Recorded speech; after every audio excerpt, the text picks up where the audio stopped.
Bienvenidos, esto es Radio Sefarad y estas son las noticias. Empezamos como siempre con los titulares de hoy. Israel Beiteinu se desmarca de la futura coalición de gobierno y deja a Netanyahu en una situación muy frágil. El primer ministro y el presidente de Israel se comprometen en mejorar la situación de los ciudadanos de origen etíope. Breaking the Silence denuncia una fractura ética en el ejército israelí. Y el líder de los drusos libaneses declara en juicio por muerte del ex premier libanés Hariri.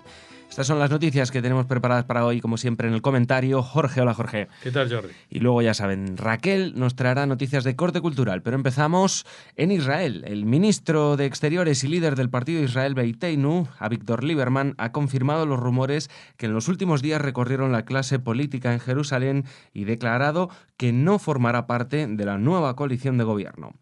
Haciendo zigzags no se hace política de gobierno, declaró en el Parlamento israelí tras lanzar una auténtica bomba política. El 6 de mayo es la fecha tope de Netanyahu para formar una coalición de gobierno tras su clara victoria electoral del pasado 17 de marzo.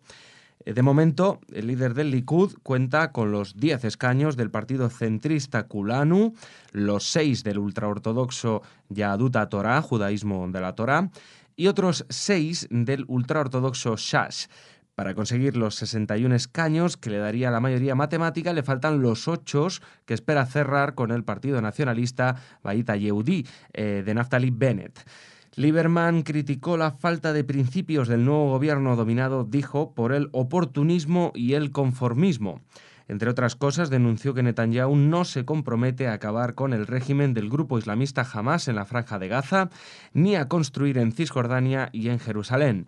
Señaló además que los acuerdos con los dos partidos ultraortodoxos anularán leyes del último mandato tan importantes para su electorado de origen ruso como las que facilita la conversión al judaísmo o la que penaliza a ultraortodoxos por no alistarse en el ejército. Sí, bueno, esto ha dejado, a pesar de que se venía anunciando, pues la gente no se creía que realmente iba a pasar así, que Lieberman iba a dejar al que fue no solamente su socio de gobierno, sino socio de alianza en las anteriores elecciones. Recordemos que Likud y Israel Beiteinu concurrieron juntas a las elecciones pasadas, las anteriores a estas. En esta hubo una bajada importante de Israel Beiteinu, que se quedó solamente creo que con 5 diputados. Pero el problema, Jordi, no era de cantidad de ministerios que le prometían, porque tenían asegurado para Israel Beiteinu 2 ministerios y ese no era el punto. El punto es que para traer a los ultraortodoxos a la coalición de gobierno, Netanyahu les ha prometido desmontar absolutamente todo lo que ha hecho. No en todos los aspectos, pero sí en los aspectos que tienen que ver con los ultraortodoxos y que son por los que han luchado especialmente el partido de Yair Lapid y de Israel Beiteinu, que son partidos laicos que impulsaban, por ejemplo, el tema de la integración de los judíos ultraortodoxos en el ejército. O sea, contando algunas excepciones de alumnos muy brillantes de las escuelas rabínicas, pues que el resto fuera a hacer el servicio militar como todo hijo de Israel. Pero se ve que lo que se ha prometido no va por ahí, sino por todo lo contrario, por dejar esa ley en papel mojado. Y otra mucho más importante para el electorado de Israel Beiteinu, que son los inmigrantes que han llegado de la antigua Unión Soviética, que es el tema de las conversiones. En los últimos tiempos se había firmado una ley que facilitaba o admitía las conversiones realizadas no por el rabinato principal de Israel. En Israel hay 2 rabinos mayores, uno ashkenazí y otro sefardí, y ellos acaparan o monopolizan todo lo que se hace y deshace en temas religiosos. Y ese tema religioso tiene que ver luego con temas civiles. Ese es el problema, que estamos hablando que dentro de Israel los partidos religiosos, aunque son una minoría y no superan nunca el 15% de la población y de los resultados electorales, pues sí, han sabido acaparar durante todas las legislaturas que han participado en el gobierno, que han sido todas menos esta última, por ejemplo, el Ministerio del Interior para llevar el tema de las bodas.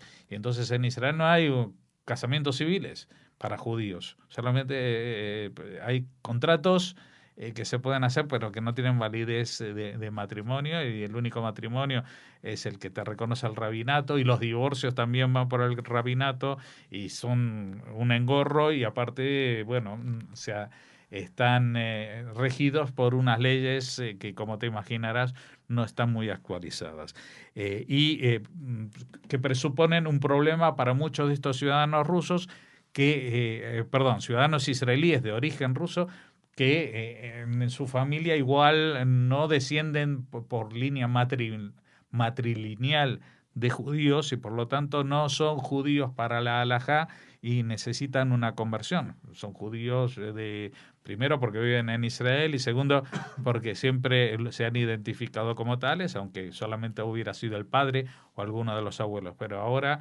para sentirse cómodos y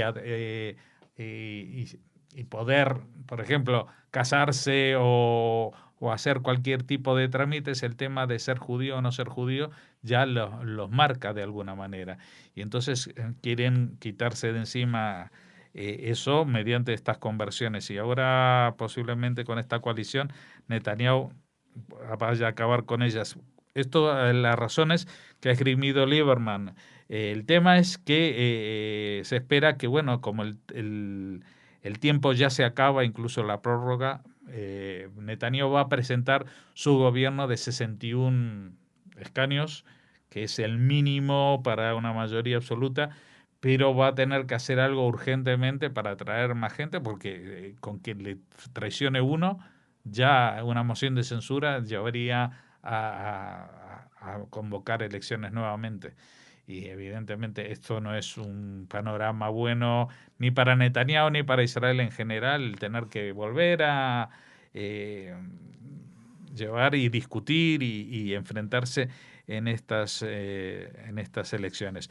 Otra cosa que denuncia que denuncia Lieberman, y que llama la atención igual al que no lo conoce y solamente se fía de lo que la prensa española, por ejemplo, habla de Lieberman con sus exabruptos diplomáticos, es que Netanyahu, por una parte, no se ha comprometido a acabar con el régimen de Hamás, lo que suena actitud muy agresiva, pero tampoco se ha decidido a frenar la construcción de asentamientos en Cisjordania y en Jerusalén.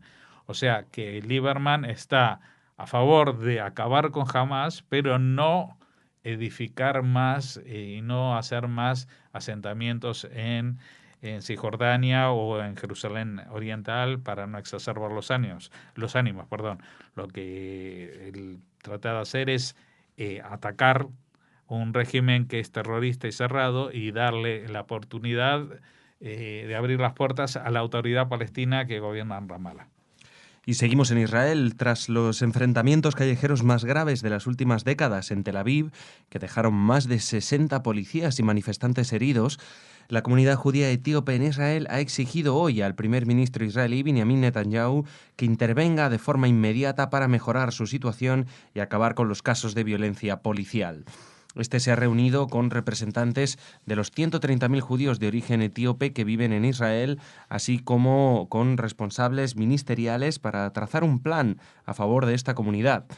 El encuentro más esperado ha sido con Damas Pakada, el agredido hace unos días por dos policías en la ciudad de Jolón, cerca de Tel Aviv, cuyas imágenes provocaron la ira de un colectivo tradicionalmente pacífico y tranquilo. Por su parte, el presidente Reuven Rivlin destacó que los manifestantes son parte integral de Israel y ha reconocido que la protesta revela una herida abierta y cruda en el corazón de la sociedad israelí, el dolor de una comunidad que grita su sensación de discriminación, racismo y falta de respuesta, y añadió: nos hemos equivocado, no vimos ni escuchamos lo suficiente, todos somos ciudadanos israelíes y parte del mismo pueblo, condenando el uso de la violencia por parte de un núcleo reducido de manifestantes. Bueno, esto, Jordi, es quizás lo más importante de todo lo que ha pasado, porque evidentemente hemos traído ayer la noticia y esto ha conmocionado, esto ha sido reproducido en todos los medios del mundo, pero también aquí en Radio Sefradi. ¿Por qué? Porque era importante que esta gente, si se sentían así, que lo demostrasen. Y lo han demostrado de una manera que han activado a todas las, digamos, todas las alarmas dentro de la sociedad israelí. La sociedad israelí no se ha visto tan conmocionada por las escenas de la represión policial, que han sido deliberadamente exageradas en algún caso, como por el hecho de que esta gente se sienta como se siente. Eso es lo importante, que denuncian que se sienten discriminados, que se sienten que hay racismo hacia ellos, etcétera, etcétera. Y eso ha hecho que tanto el gobierno como el propio presidente admita que hay un problema y que para eso está la democracia, o sea, para que tú protestes y la gente se dé cuenta de que hay un problema. El hecho puntual de la violencia, pues es algo que es despreciable, que puede atribuirse incluso, comentan algunos, que no formaban parte de los manifestantes que habían convocado la marcha, sino de grupos, algo parecido a lo que suele suceder en España también cuando hay una manifestación en Cataluña a favor de la independencia, de pronto aparecen antisistemas y rompen escaparates y cajeros automáticos. Bueno, allí también hay gente que aprovecha estas circunstancias para ejercer una violencia que no viene al caso y que no representa a la comunidad etíope, que siempre ha sido muy tranquila y pacífica. Lo bueno, como digo, es que la sociedad española, israelí, se ha sentido conmocionada y se ha puesto en marcha para responder y a poner en funcionamiento programas, supongo que a todos los niveles, también a nivel educativo, se harán,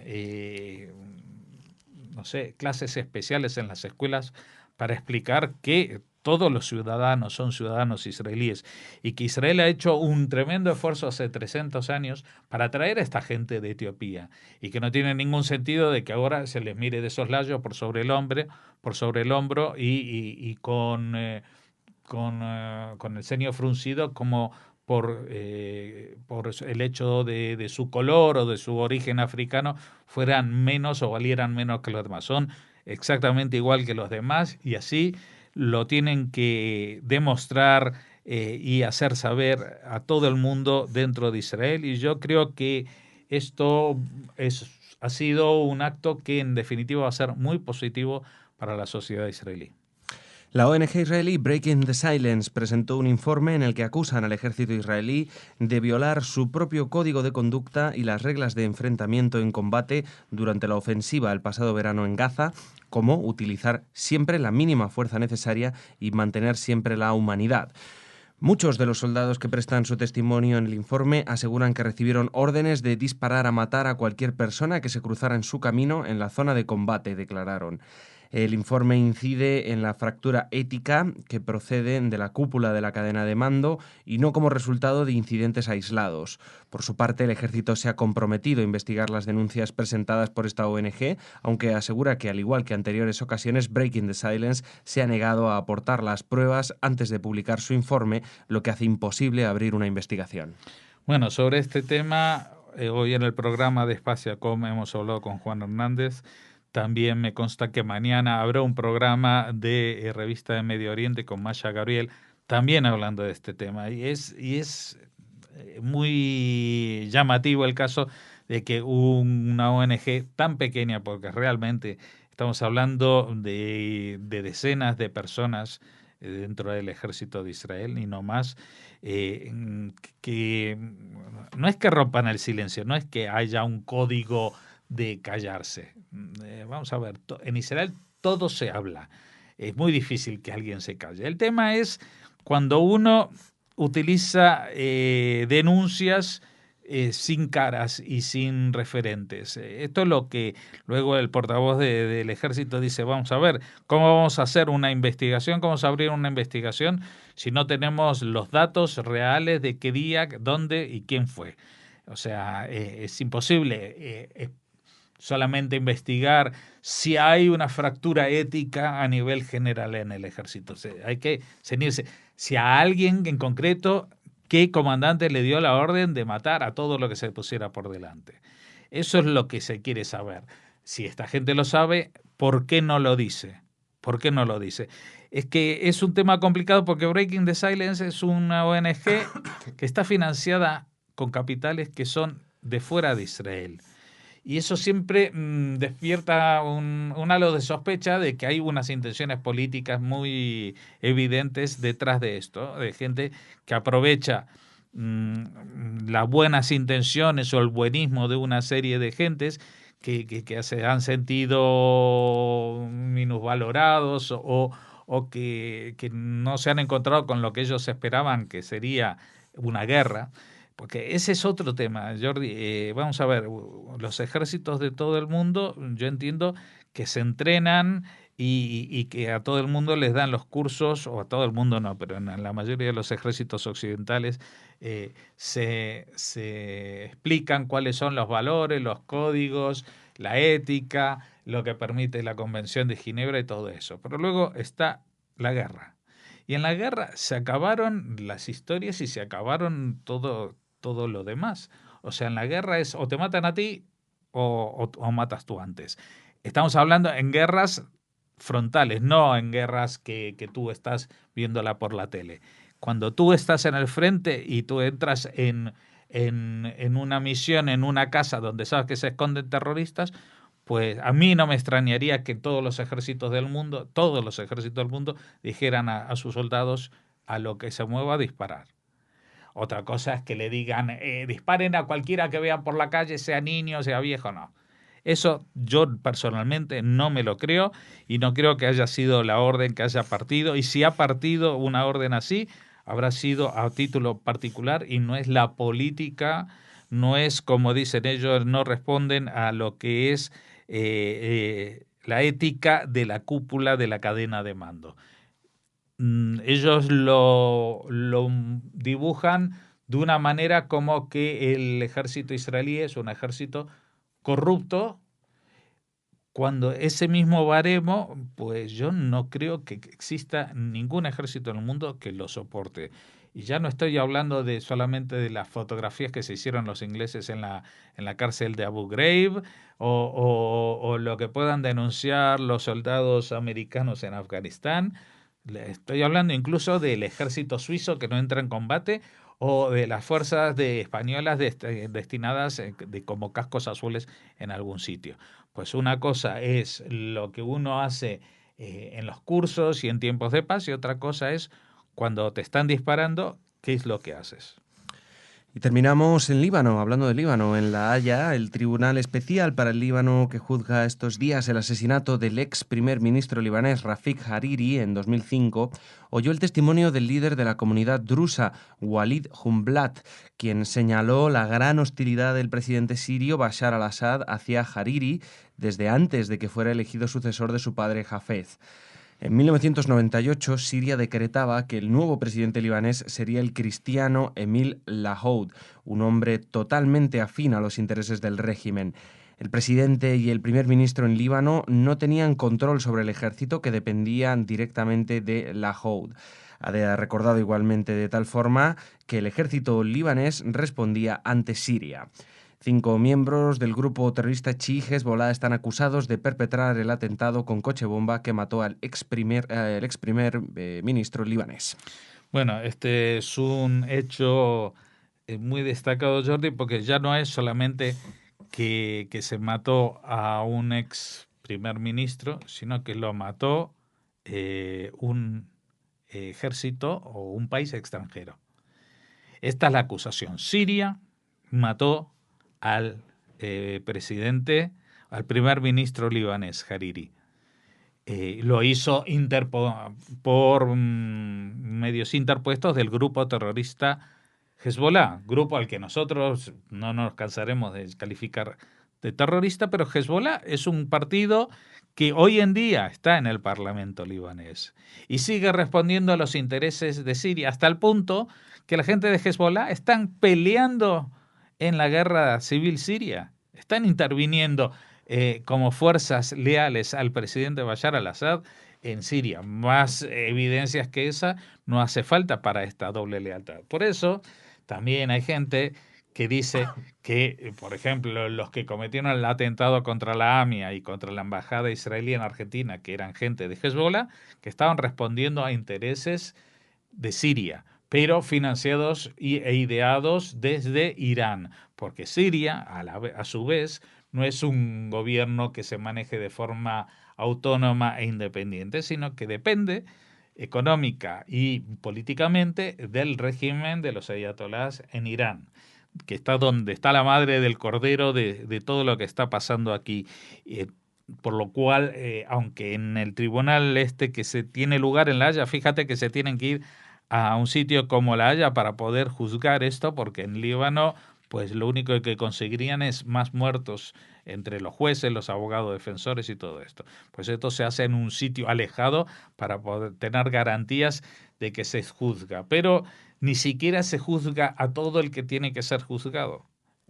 No se menciona en la causa al ideólogo de este asesinato, que es más allá del autor material Hezbollah, más allá del perpetrador a través de las armas y la ocupación militar de Líbano, que es Siria, el perpetrador ideológico de todo esto, que es Irán, que siempre aparece o desaparece cuando se tienen que hablar de temas como este. Y esta noticia, por supuesto, no viene en ningún medio español porque parece como que es algo que a mí que me importa, algo que pasó en 2005 en Líbano y que se juzga en Holanda. Pues señores, es lo mismo de lo que siempre hablamos de Irán, de un régimen oscuro, mentiroso, manipulador y que pretende extender su hegemonía a través del terrorismo internacional. Y lo hace incluso asesinando a, primero, jefes de gobierno de otros países árabes. Ya no hablemos de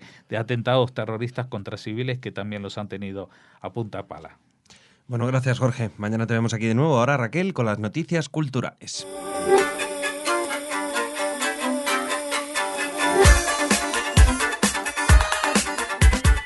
Está hecho un lío, Raquel, no sabemos por qué, pero bueno, este es el espacio cultural. Hola, Raquel. Hola, Jordi, es que había muchas noticias y había que trasladarlas a nuestros intereses. Y había que traducirlas al español, casi, ¿no? Cuando digo intereses no es que sean intereses bastardos, sino que lo que más nos interesa de estas noticias, que tienen un interés general, pero para nosotros, claro, tenemos que resaltar las cosas que más nos llaman la atención desde la perspectiva judía o israelí, en este caso, como la primera noticia que les traemos a nuestros oyentes. Seguro que han oído ya que el documental Voces Censuradas está presente en el Festival Documenta Madrid. Este documental nos llega desde Israel, protagonizado titulares como siempre que algo que pone un poco en el terreno de la crítica a Israel, bueno, pues ya saben que aquí se frotan las manos mucho. Son amplificados, ¿no? Vamos a decir, ¿no? Exacto. Es un documental muy interesante, Jordi, que se basa en las grabaciones que hicieron dos jóvenes periodistas que habían luchado en la Guerra de los 6 días, al término de esta guerra en la que, les recordamos, Israel se enfrentó a los ejércitos de Egipto, Jordania, Irak y Siria. Bueno, pues después de finalizar la guerra, durante los 15 días siguientes, un periodista, Abraham Sapira, y otro, Amos Oz, del que les sonará muchísimo el nombre porque luego se convertiría en uno de los más importantes escritores israelíes, bueno, pues recorrieron los kibutzim entrevistando a sus compañeros de armas. Estas grabaciones fueron censuradas en su momento, no en su totalidad, un 30% sí que salieron a la luz en un libro que firmó Sapira, pero ahora, 45 años después, el total de las grabaciones han sido desclasificadas y, bueno, Sapira y la directora Mor Luisi y su marido, el productor y montador Daniel Sivan, han decidido convertirlo en un documental, Voces Censuradas, que se ha podido ver, como les comentamos, en Documenta Madrid, tras pasar por los certámenes de Sundance y Berlín. La directora y el productor y montador dejan que las voces narren lo que pasó en aquellos momentos y ponen a esos mismos entrevistados a escuchar sus grabaciones de 46 años atrás. Ellos vuelven a recordar, bueno, pues el dolor que sintieron en ese momento sin añadir comentarios, mientras en la pantalla el público ve imágenes de archivo de la guerra y las crónicas del corresponsal de la cadena de televisión estadounidense ABC. Sivan ha estado aquí en Madrid y ha recordado el proceso. Dice, los veteranos se sumaron rápidamente al proyecto. Oz, por ejemplo, nos dijo que sí a la segunda llamada. Bueno, la mayoría de la prensa, pues claro, resalta todos esos comentarios que pueden ser negativos para Israel y para el ejército. Recordemos que es una guerra y que ninguna guerra es feliz ni fácil ni termina con vencedores en ningún sentido, incluso los que ganan pierden, ¿no? Y bueno, hay testimonios como el de un chico que tras ver morir a su mejor amigo asegura: ni una sola piedra de Jerusalén merece una vida humana. El judaísmo no santifica los sitios. Ya saben nuestros oyentes que en esta guerra Israel se anexionó la península del Sinaí, los altos del Golán, Jerusalén este tan importante, o sea, los sitios más sagrados del judaísmo, la Franja de Gaza y Cisjordania, derrotando, como les decimos, a esos enemigos conjuntos que habían comenzado esta guerra. Dijimos la verdad, comentan los participantes en este documental, y nosotros queremos resaltar, y aquí también tenemos que felicitar al responsable del artículo que aparece en El País, porque al menos al final del artículo dice, recoge unas declaraciones de Sivan, del productor del documental, diciendo que contáramos con fondos estatales y que se estrene en Israel el próximo junio en los cines de todo el país, bueno, pues le hace sentirse esperanzado con su país. O sea que este documental, que muchos van a aprovechar para criticar a Israel, está financiado en parte por fondos estatales, por fondos del propio Estado de Israel. Así que bueno, siempre es una buena noticia, aunque la pongan al final del artículo, que recojan este tipo de comentarios. Como dice Sivan, Amos Oz recuerda aún los cuerpos de los árabes y de sus amigos muertos, pero por eso le importaba tanto que se hiciera esta película, para que se oyeran aquellas voces. Pues nada, Voces censuradas, el documental que, como decimos, también se está presentando aquí en Madrid. Documenta Madrid. En Documenta Madrid. Y nada, pues ahí lo tienen. Les ponemos un enlace para que vean un trocito Ahí de en imágenes internet, claro, sí, alguna promoción, un tráiler, ¿no? en el gran YouTube. Así no? Que si quieren pinchar, les invitamos a hacerlo para que vean un poquito de este documental. Y ¿Seguimos? nos vamos a Austria, Jordi. Nos vamos al 70 aniversario de la liberación, para muchos es el nombre oficial, del fin, vamos a decir, del campo de Mauthausen. Más de 150 personas conforman desde España el grupo que un año más rendirá homenaje a las víctimas republicanas y a todas las víctimas de este campo austriaco, de este campo nazi, en el que casi 8.000 deportados estuvieron allí y donde cerca de 5.000 perdieron la vida, españoles. En esta ceremonia participarán, por ejemplo, la presidenta de la Asociación Austriaca de Republicanos Españoles, Silvia Cueto, el escritor austriaco Erich Holl, que ha estado con nosotros aquí en Radio Sefarad, el director del Memorial Democrático de la Generalitat de Cataluña, y tenemos que destacar, por supuesto, al presidente de la Amical, de Mauthausen y otros campos, Enric Garriga, y, como no, al ministro de Exteriores y Cooperación español, José María García Margallo. Hay que decir que la presencia de Margallo tiene mucho que ver con la insistencia, con la energía, con el valor que le pone nuestra colaboradora Concha Díaz Berzosa, que casi le arrancó la promesa al ministro para que estuviera en esta ceremonia. No sé si a Concha le hará gracia que yo lo diga, pero como lo sé y soy periodista, lo cuento. Tienes que hacer como Breaking the Silence. Raquel, no desvelar tus fuentes. Es verdad. Bueno, no me lo ha contado Concha. O sea, que no estoy desvelando mis fuentes. Pero sé que ha tenido mucho que ver. Él está importantísima presencia de José María García Margallo en esta ceremonia tan emotiva, en la que también, Jordi, como cada año, la delegación de la Amical francesa en Mauthausen hará su ofrenda floral y su intervención en el Monumento Español, como momentos antes hará la delegación española de la Amical en el Monumento francés. Se incorporarán después a todo el desfile conmemorativo para participar en el acto general de memoria y homenaje en la Appelplatz. Y además hay un momento también a destacar porque se rendirá un homenaje a Anna Pointer, la mujer, la austríaca que ayudó a esconder los negativos de las fotografías del campo y que permitieron más tarde conocer las atrocidades cometidas en el propio Mauthausen y en los campos que estaban bajo su órbita, y que realizó Francisco Box, ya saben, el fotógrafo del horror, ese español que desde el taller fotográfico de Mauthausen, bueno, pues logró tomar imágenes de todo lo que estaba sucediendo allí, y gracias a la ayuda de otros compañeros y sobre todo a la aportación, a la complicidad de Anna Pointer, una mujer muy valiente, quien escondió estos negativos que después vieron la luz. No se Bosch hizo muchísimas más fotos de las que conocemos, pero al menos estas se han salvado y sirvieron, por ejemplo, para los juicios a los que después de la guerra se sometió a los nazis. Así Nada menos, muy importante. Muy, muy importantes. Bueno, pues eso en Mauthausen, en Austria. Esto en Mauthausen, en Austria, y volvemos a España para invitarles a una conferencia. Se está celebrando un importantísimo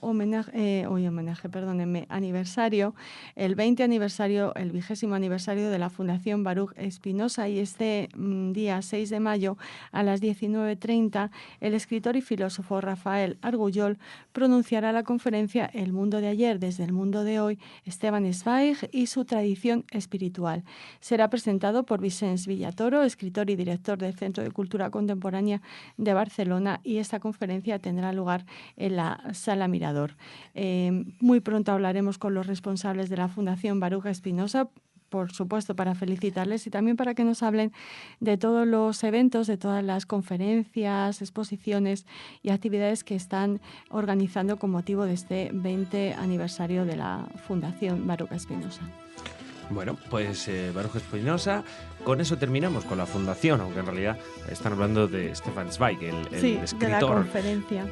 Pues muy bien, pues nada, Raquel, con esto terminamos por hoy. Nada, mañana más. Mañana más, hasta mañana. Hasta mañana.